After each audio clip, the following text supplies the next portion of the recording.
Okay, I think we can get started. I like to welcome everyone to today's big conversation on promise and disillusionment of the young professional. As I'm sharing my screen, I can't just see who is in this session, but I'd like to welcome you. My name is Evke de Lauw. I'll be facilitating the session. With a very interesting title, The Promise and Disillusionment of the Young Professional, considering what dreams do we promise our students who enroll, and how do we prepare them for the real world, whatever that means, and what is it we don't prepare them for. So in this conversation, we actually have three guests. There are two colleagues from The Hague University, Chris Detweiler and Alex Zakas. I'm just trying to see if I can go to the next slide. There you go. Oops, too soon. There we are. Chris and Alex both work as lecturers and as researchers as well. Chris is a professor of philosophy and professional practice, part of the Center of Expertise for Global and Inclusive Learning, also a teacher in the program of communication and multimedia. And Alex is one of his colleagues, is also a fellow researcher, recently joined the research group. He's also a lecturer in digital culture, communication and new media. And in this big conversation, it's going to be slightly different than in previous versions, because we'll be interviewing our special guests. I'm delighted to welcome today Silvio Larusso. He's a writer, an artist, and designer living in Rotterdam. He's an affiliated researcher at the Institute of Network Cultures of Amsterdam, also a tutor of creative coding at the Royal Academy of Art in The Hague, and also a tutor at the design department of the Sandberg Institute.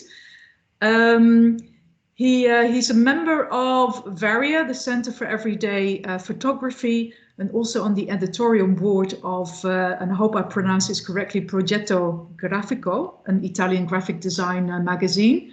And he holds a PhD in design sciences.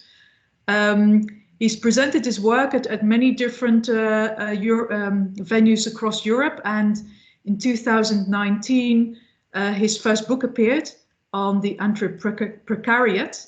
Everyone is an entrepreneur, nobody is safe. As I said, we'll be conducting this more in a kind of an interview style. So Chris and Alex will asking some thought-provoking questions, but at any moment in the conversation, you're very welcome to join the conversation. We do appreciate it if before, when others are speaking, that you mute your microphone so that we don't have any noise from any background. And if you have any questions, just raise your hand or please type your question in the chat box, and then wait for me to call upon you to give you the platform. If you do have any technical problems in between, just please type the problems you're experiencing in the chat box. If you don't have any access to the chat box, that can be because you might be an external guest. In that sense, just raise your hand or just unmute yourself. Before we get started, there's one point of attention that I would like to raise, and that is that Chris and Alex and Silvio all work in the context of design. And so in this interview, design will be the context that's taken to discuss the illusion and disillusionment of young professionals. But hopefully you will find parallels and commonalities to your own academic discipline, or maybe you note salient differences. In all of those cases, just do please participate, raise your questions and comments, and we'll look forward to a vibrant discussion. I will now stop sharing my screen and hand over to the interviewers, Chris and Alex. Thanks, Evke. Thank you. Yeah, welcome everybody to this slightly different big conversation, maybe more conversational big conversation. Yeah, so what we'll be talking about today is the promise and disillusionment. The title is Of the Young Professional, but like Evika said, we'll be talking a little bit more about the young, maybe not so young designer or design professional. But I think in discussing this ahead of time that a lot of the issues that come up could apply to a broader range of professions. Yeah, I think one of the rejected titles was Promise and Disillusionment of the Young Applied Scientist, making a reference to the fact that this is a university of applied sciences, although nobody who graduates call themselves an applied scientist. But I'm reminding us of this kind of joke in order to make others feel welcome, to fill in, to connect from their disciplines what relates to what we are talking, because promise and disillusionment, we suspect it's not an educational tool only in design. That's why I'm also using this meme as a background, hoping that others can fill in with their own peculiarities of their disciplines what is threatened by the promise or threat in this case. And maybe that's a nice point to sort of start the conversation with. So what we're discussing here is Silvio has written a piece called No Problem. It's about promise and disillusionment in the design school, I think. And just to give everyone joining, because they hear the word the promise and disillusionment, maybe sort of a clickbaity title, kind of what promise, what disillusionment. What promise are we talking about here, Silvio, or are you talking about in your work when it comes to the design school, and how should we consider this notion? Okay, well, first of all, let me thank you all for the invitation, for being here. I wrote this essay, this text article, starting from like a realization, and I would say that let's say a question. The question has to do with let's say a complexity that derives from really articulating what design education promises their students, their practitioners within. So the very idea of somehow looking at the intricacies, because there is like some poles of this possible, let's say, way in which the promises is formulated. And on one side of the spectrum, you might have like a very pragmatical promised approach by educational schools, by schools and educational facilities at large. One that somehow the school is sort of preparation for the so-called real world. On another side, there is like on the other side of the spectrum, you can see that there is like some sort of more like soft approach to what the school is. So, for example, certain schools, certain educational structure call themselves like safe spaces in which one student can develop and construct their own practice, which, in a sort of way is like another word for their own professional identity. So there is a sort of tension somehow between like a sort of realism of the world as it is, and on another side, like a possibility, a utopian or prefigurative, let's say, possibility of let's say, implementing within the school itself some, let's say, some ideals for the future, so that the school become more of a laboratory somehow for a let's say a future that we might want. Now, I would like already to open up like one maybe of the problematizations that I see with certain directions of let's say design education. And of course, this comes from a specific perspective that is somehow empirical. Let's say with the school I worked with, or like I had the chance to to visit and to follow their own pedagogical model. And is the rise of a certain biographical approach, an approach that is very much oriented towards the self to a certain extent. And this is at the same time extremely empowering and liberating, also because identity is not transparent, it's like also shapes our presence in the world. And it's easy for me to say as a, white male, cis, etc. But other identities, other forms of identification are like more frictional. So on one side, there is like this empowering and let's say opportunity to really bring to the fore things that really shape the presence of a practitioner in the world.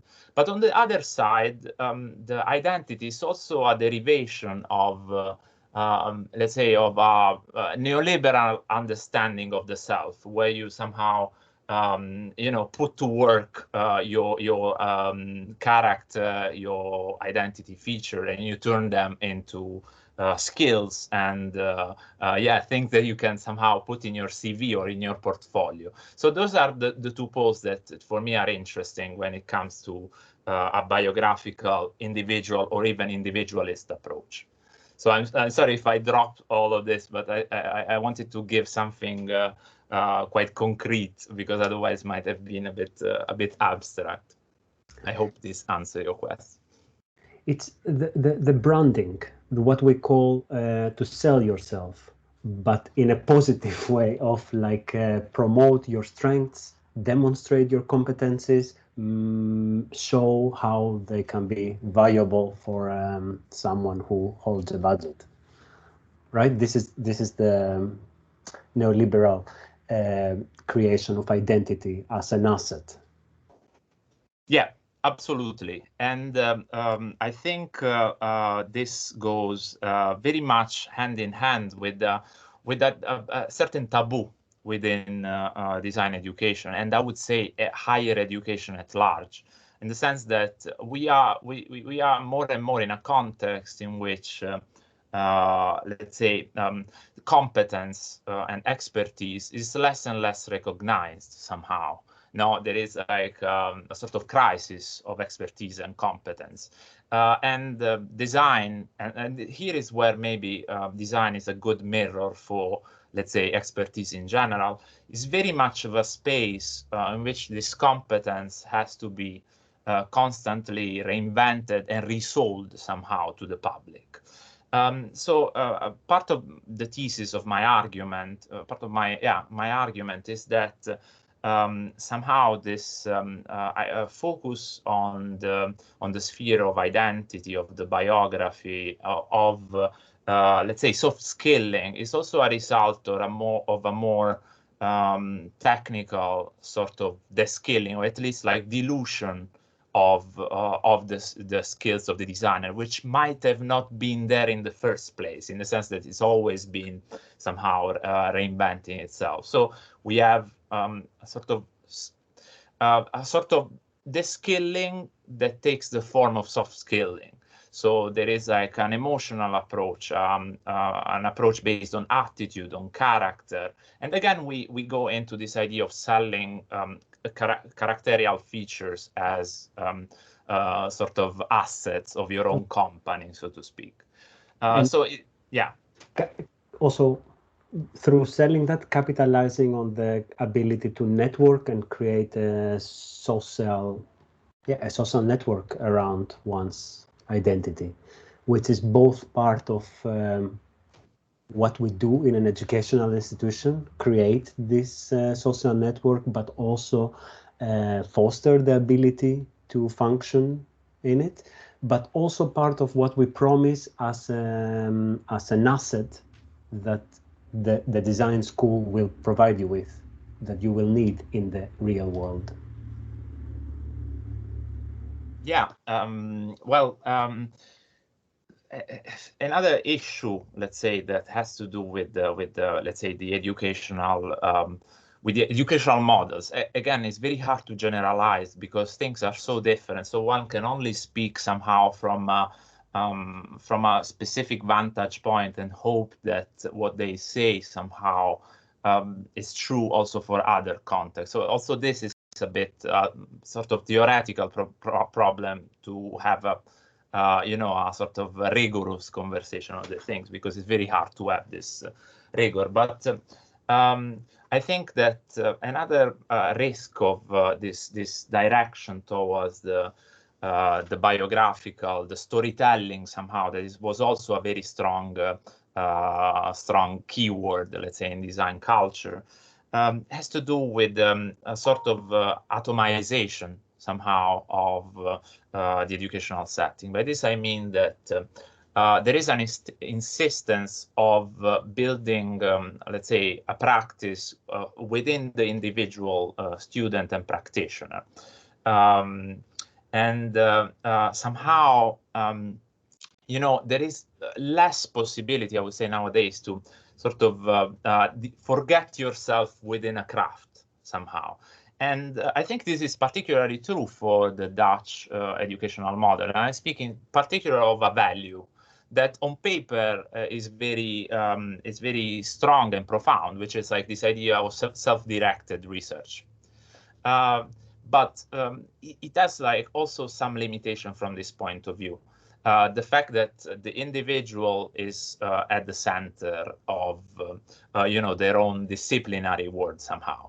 And we see also certain materialization of design practices. I mean, the very idea that the exhibition somehow, in a way similar to the art exhibition, is like the result of a design practice. Somehow it speaks again about this sort of individualization of the design practice, of a sort of, it's not that a field doesn't exist, but let's say the ties connecting the practitioners are very weak.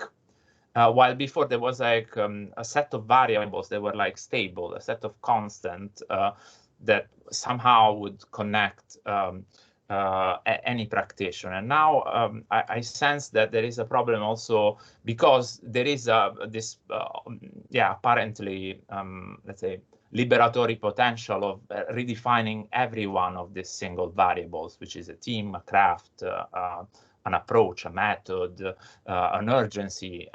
No? Maybe this is a good moment to further split and define the kind of design institution that we are referring to, going back to what you called also what rigor can we possibly achieve, because and also to highlight, to search for a balance that Chris and I were talking about just before, between a design education and practice that is more related to art and autonomous practices, and a design that is more related to engineering and applied sciences. Yeah. And through comparing those two, to understand how these values that we are discussing play a role in the balance. Like, how did we point to this balance before, Chris? Well, one way where we were discussing it is we were talking about. So you sort of mentioned the position of the art school as a. It almost creates an autonomous space where students in this biographical style are able to develop that own voice, practice the hyper sort of individualistic, exempt from the influence of the real world, in a sense that it's, you mentioned it's sort of self-referential on the one hand, and we were talking about maybe where we're at with our design education here is sort of on the other end of the spectrum, in that the competences that we teach the students, the sort of end terms of the program are almost dictated by industry. We look to industry saying, what do you expect from a young professional? Under what conditions could you hire someone? And we almost copy that entirely. So in that sense, they might be at two ends. I do think there's some commonality there as well, maybe, but I don't, yeah.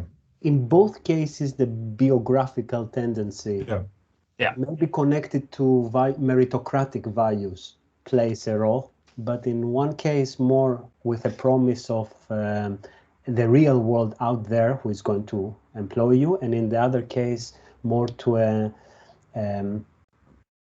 safe space environment where you will the promise of self-actualization. I'm gonna try to answer to this, and I think it's not easy really it's not a simple neutral, let's say, split between the two. Let's say if we pose like these two, let's say, ends of the spectrum, let's say the artistic and the technical. Yes. The way I see things is this. I believe that, let's say, the design school that comes from, let's say, that happens, that is born, that emerges within the art context, to a certain extent, speaks about the industry in a truer, in a more like, in a deeper sense. And I mean, by this, I mean the fact that somehow,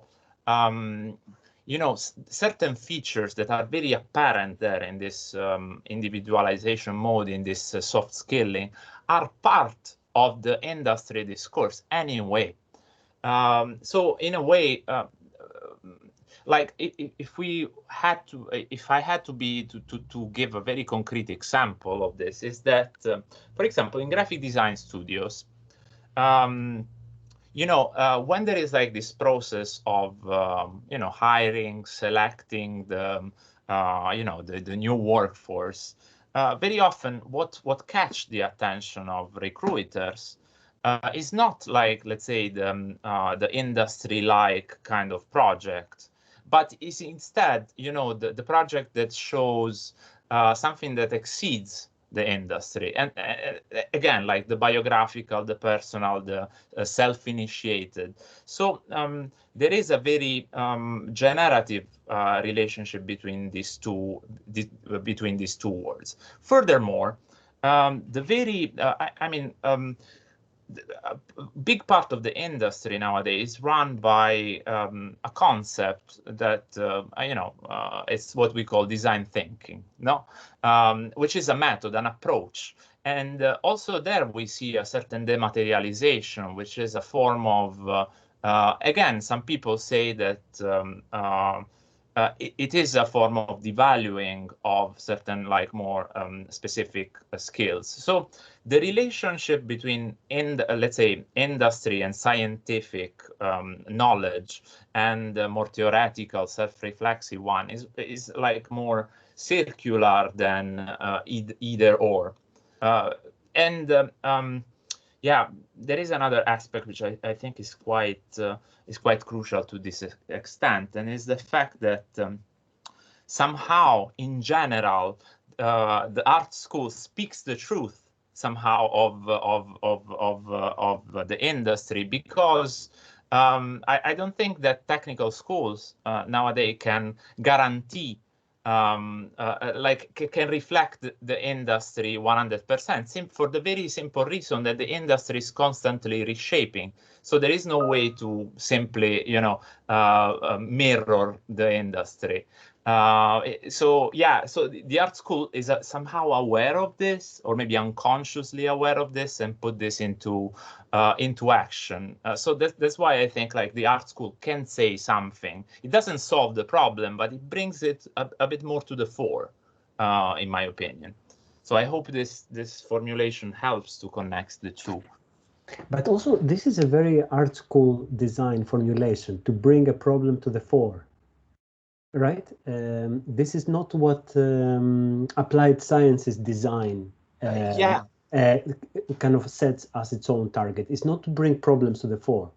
Yeah. To solve them. Solve problems. To solve, yeah. And now we go into in an issue that I find particularly interesting. This idea of like design should not be about solving problem, but should be about asking question or raising problems. Now there has been a bit like this, let's say, a 10 years wave of reproblematizing design itself and the way design, let's say, constrains the idea of this identity crisis of design, yeah. right? This oscillation.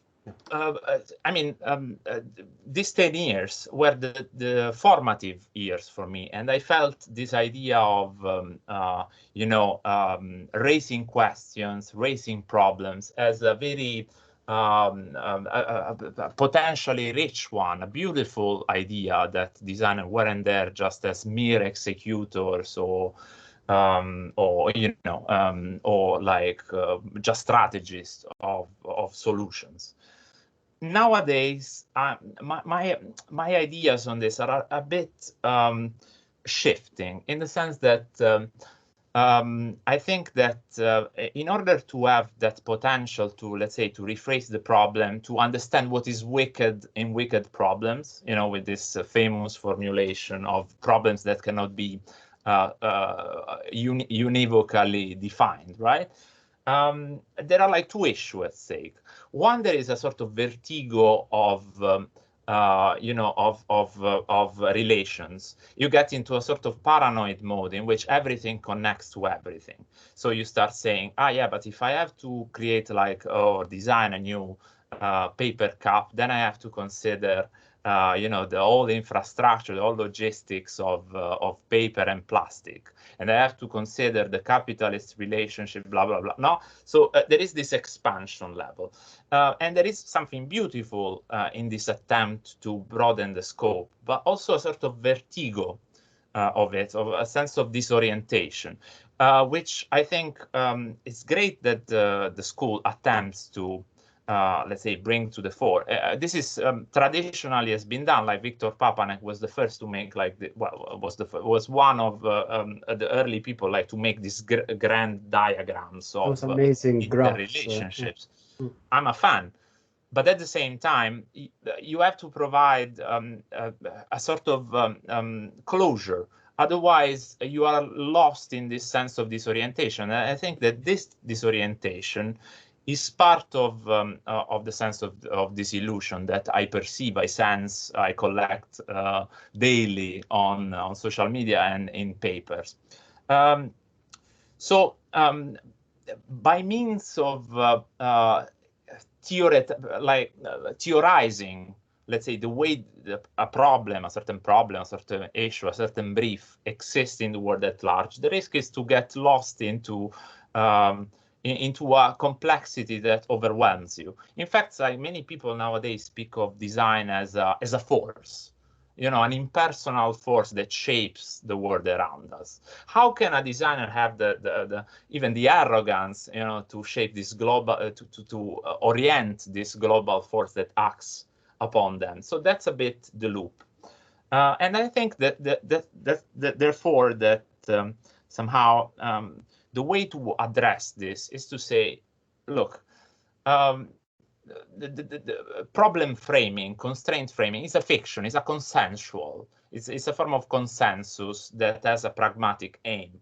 And to a certain extent, we know that is not true, it's not complete, it's not over-encompassing, but it's functional. And we live by this heuristic approach to to our daily life. We know we are the way we solve our own problems is always volatile, ad hoc. There is never a grand plan, and this is what I'm trying to do a bit with my work. I mean, we were talking about this before. Like, the idea is to write a book about something that is taboo somehow. The fact that design might not necessarily be about planning and order, but really about chaos and how we relate to that chaos. So for me, the challenge is to write a design book about chaos, the very taboo, the very let's say, ghost demon of design. but still page by page, binded by a spine and with numbers. Yeah. The most traditional, boring, dusty kind of book. Would it be an idea maybe to see what resonates with the participants, anyone who's joined us today? So, listening to Silvio and Alex and Chris, is what resonates with you, or maybe what alienates you at this moment in time? So maybe a few reactions from those of you joining us. I see that David, you put in something in the chat as well. Maybe you'd like to introduce it yourself to Silvio. Yeah, can you hear me all? Yes. Yeah. Hi, this is David Vargas from Maastricht University. Hello. Hello. Thank you for opening up this space to all of us. It's very interesting. I mean, the issue that you are addressing, Silvio, is something that that also has fascinated me because of my own personal experience, and it is with regards to what it is the often the discourse of how do you put together the description of a program that attracts a number of students, and versus the actual what the students actually will get from it, and how does this match with the expectations of a potential employer in whatever field it is, right?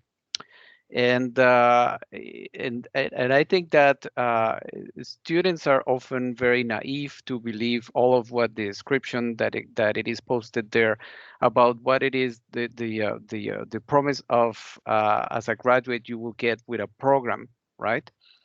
And then finding out that once they graduate, they go out, they cannot find the job, or they struggle to actually land a proper job because there is another set of qualifications that were not portrayed in the initial design of the project itself, which is experience, for instance, hands-on work, and many of the other nuances that I would call it like the hidden requirements. Is how do you fit within a working environment?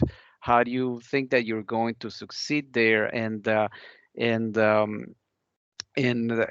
think that it is something that it is seldom addressed in when you read at any program, any academic program. It is not there. It's not explicitly conveyed to the students that they also need to gain a set of skills that they need to find a job, but also the experience required, and that the program may not offer them the experience as needed to match the expectations of an employer, right?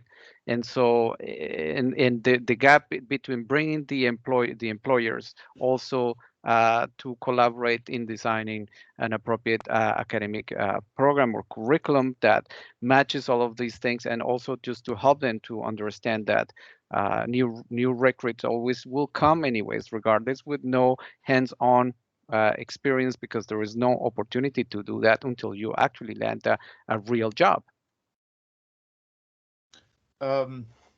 Yeah, I mean, thank you, David, for let's say putting these elements to the table. I think, at least from my perspective, the way, I mean, there are like a few issues. Of course, we have to consider the let's say that kind of abstracts on the on the school's website. Also as a form of advertisement. There is no denial about that. They have the language of an advertisement. They often are like that, and I don't blame anyone for that. I mean, it's just also a matter of a certain automatism or a certain look at each other institution. So I think, I mean, my suggestion to let's say upcoming students is always to look more at the work of the teacher, like their own. You know, there is this idea that very often the teachers themselves are practitioners somehow, so they can also refer to that practical world in order to somehow understand what they will get into. But there is another somehow solution or approach that has been somehow maybe unconsciously adopted by many institutions, by many educators.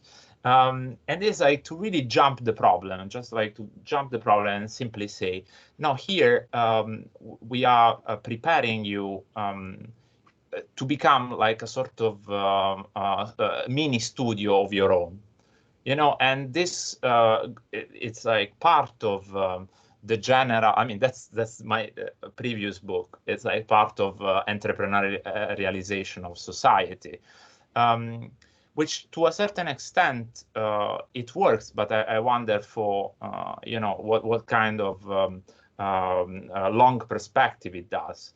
So the promise in this case become like the little boutique studio that you know, approaches cultural clients, intellectual clients, an intellectual practice. And I think like the only way to really somehow, not, I wouldn't say solve this, but really is like to have a phenomenological approach. I don't know how many studies there are, or really on like a 5-year span, what are the kind of occupations of alumni. And I think that would be the starting point, but no individual educator can do that by themselves. It should be a policy, educational policy. Some people, some institutions do, but not so many, I would say. This is maybe a point to bring the survivor bias me, right? This is where I would like my background to automatically switch to that aeroplane with the holes. Because yes, we do try to keep in touch with alumni, and we do use the example of successful alumni in the advertising language of attracting new students, right? But how much of that success story represents, how does that relate to promise and disillusion? It's a very valuable point. I've been using this notion of survivorship bias, which is like this bias of focusing more on the successes than on the failure, to speak. Yeah, perfect. Thank you, Chris. Very hard to explain the whole story behind that picture. I won't even try, but yeah. Let's simplify it like this sort of cognitive focus on success rather than failures. I mean, this shapes our society as a whole.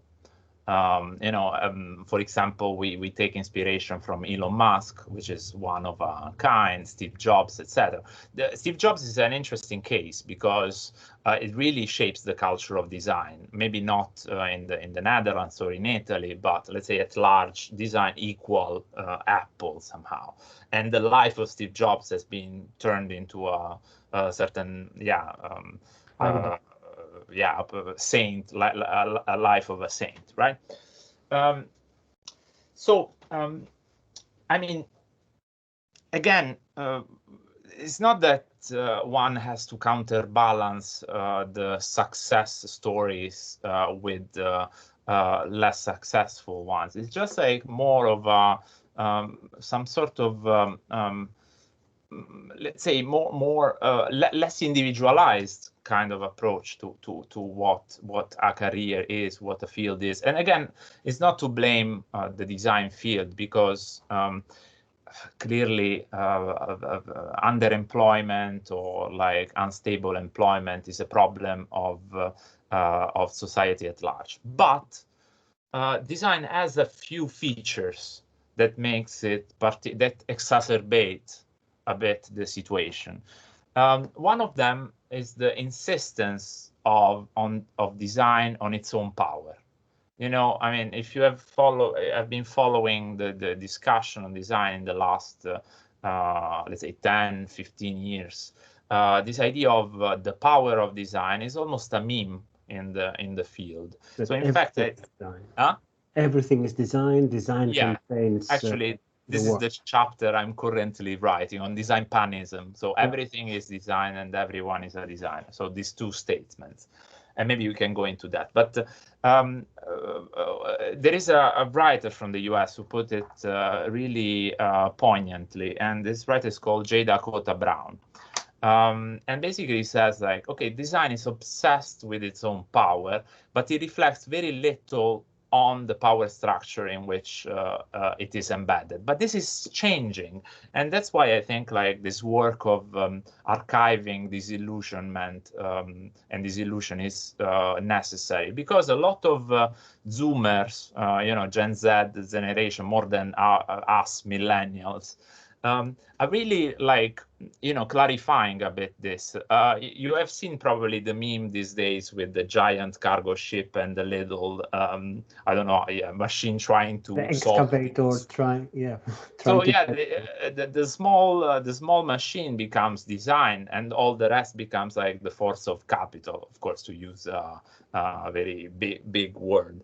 There is a shift in seeing like design as this force that is over-encompassing, or at least a cognitive dissonance in which, like, from one side, you are presented with design as this power that changes the shape of the world. And so you think, as a designer, you are on top of that force. You are like sort of riding it.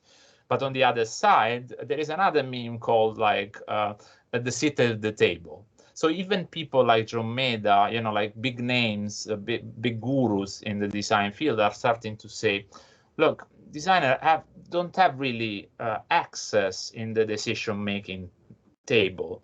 So it's really to start from a sort of pessimism of the reality in order to have an optimism of changing little things. So when I speak of changing little things, I see, for example, the situation now in some Dutch design schools. No, you have probably read the articles. There are like huge changes which are very small somehow in system of administration, in the hierarchy within the organization.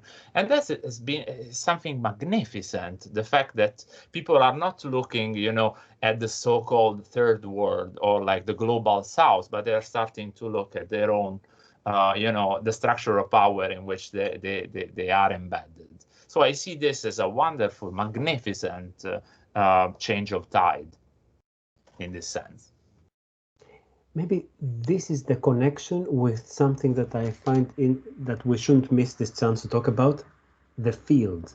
What is the role of the field in that change? In what, the field with a capital F, to refer to your text.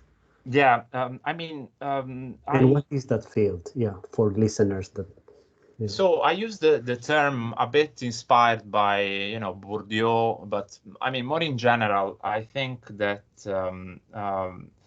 let's say, the field is really the lacking aspect within a certain, let's say, avant-garde design direction.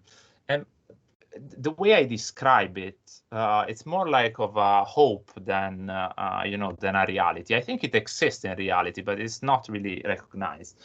It's really connected to the notion of craft, according to Richard Sennett, the sociologist. Basically, the idea in which, like, you do a good job, well done, but you don't do it autonomously.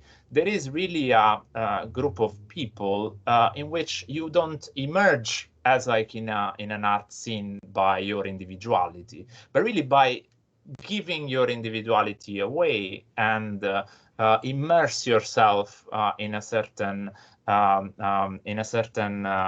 let's say, craft and evolution of craft, even within hierarchies. Because the other, let's say, the other side of of this individualization is like this potentially liberatory full of horizontalism. We are all at the same level. I think that this, again, is on paper very powerful, but is first of all not true. And second of all is, again, disorienting. It's good to somehow have these hierarchies in place that you can reshape, and they are based on clear criteria. For example, expertise of a craft, experience, etc. So yeah, the field is this place in which you can really define your identity, sort of mirror your identity on the work of other people, with not just of, but of and with other people. And I think that any design education should point at that. So less idea-based, less reinventing the wheel with concept, but really building up. So, of course, again, it's a problem of originality. That term should, I know it's a banality to say, but again, like, yeah, to throw out that model it would be like the most successful direction for design education. So a very radical proposal, in my opinion, would be, I don't know how it works in your institution, but I think a very radical proposal would be that, for example, the team for the final project is collective, or even like connects all the students. It's not so much this obsessive idea of like finding who you are in that. No, I think there is a partially liberation in somehow being part of something. So that's a form of identity formation. But of course, you have to be lucky and be in a space that reflects your own urgencies. You also need to foster the conditions for that to happen. It cannot all of a sudden happen in an environment that is strongly meritocratic and accumulation of high grades. All of a sudden, here's a project to do that. You need to refer to something that the previous speaker in these conversations was talking about, Michalinos, the scaffolding. You need to create a scaffolding where such that fosters this. I love this expression. Yeah, the scaffolding. He was referring to pedagogy of discomfort and how to discuss discomforting truths like precarity, like the not success stories. But in this case, I want to bring this back into fostering an environment where this collective work can flourish. Well, I mean, I think collectivity is not that it's lacking, no? Collaboration, well, let's put it like this. I think in education, but in general, like the notion of collaboration is very present. It's almost, shout to your face. I think there is collaboration, but there is very little collectivity. Again, I mean, I don't want to use the word neoliberalism again, but the way we understand collaboration nowadays is really much a product of the new spirit of capitalism, and the fact that what is the unity of collaboration? It's not like a common technique or like a long-term let's say ideal of society, but it's really like the project. No, the project structures the team that structures the collaboration. That works. It's very efficient. And how to optimize efficiency in those teamwork exchanges? This is usually. But does it create a sense of identity, a sense of belonging? I strongly doubt it. And that's, to me, when I speak about disillusion, I mean two things.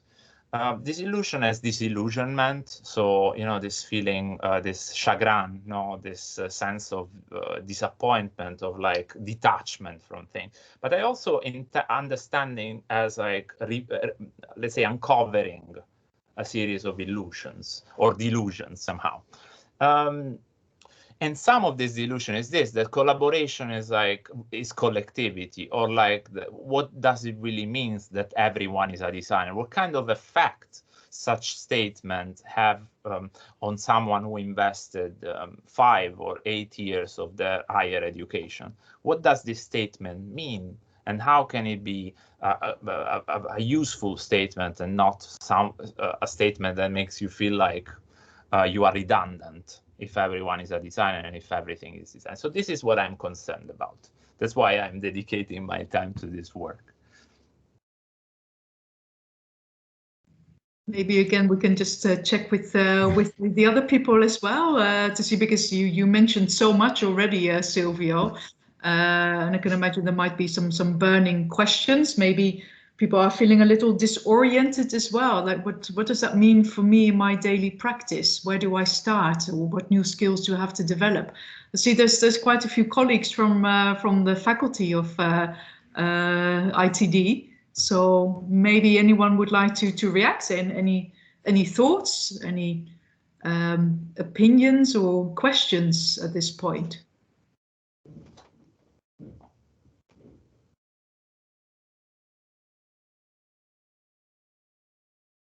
Just feel free to unmute yourself if you do have anything that you would like to share with us.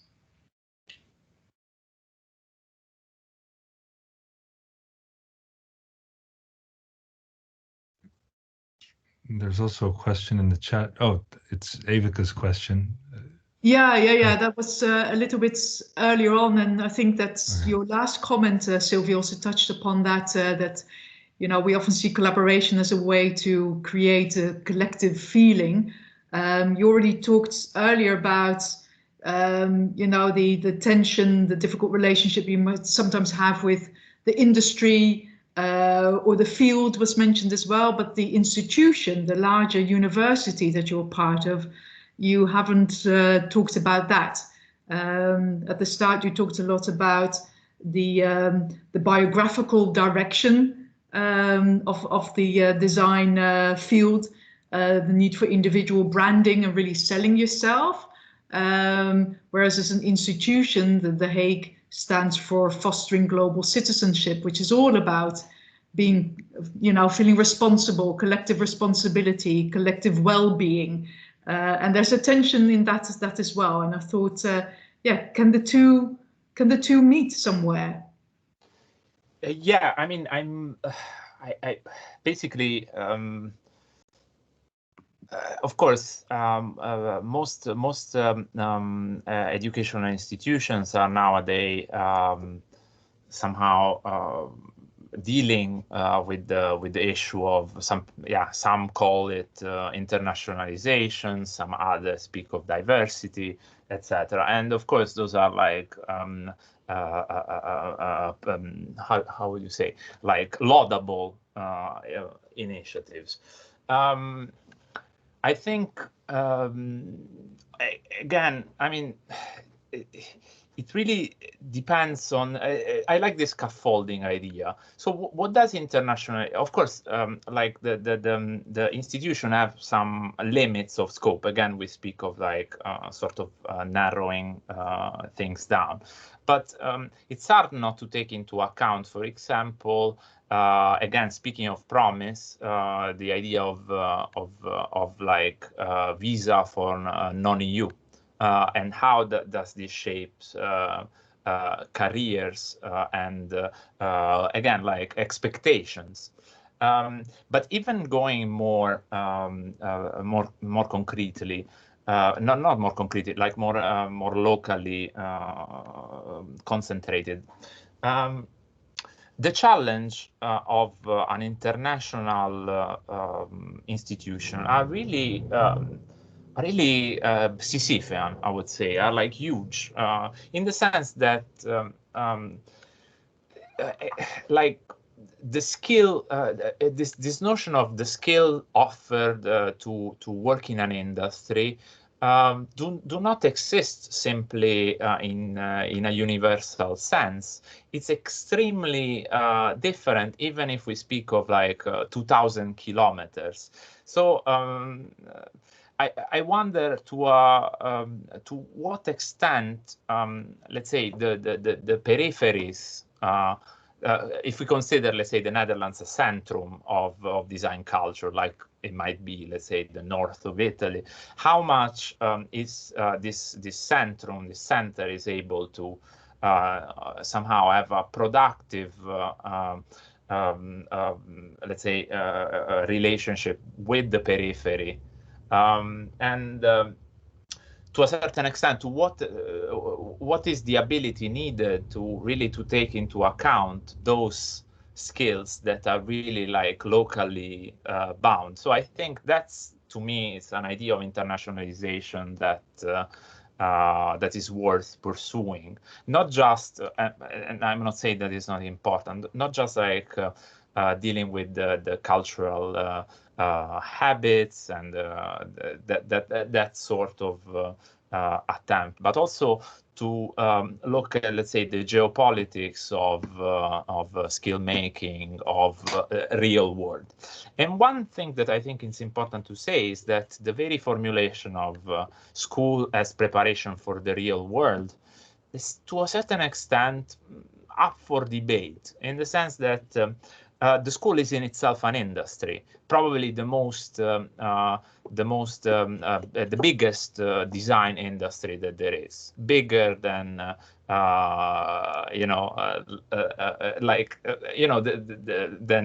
than the actual work industry. So what does that mean?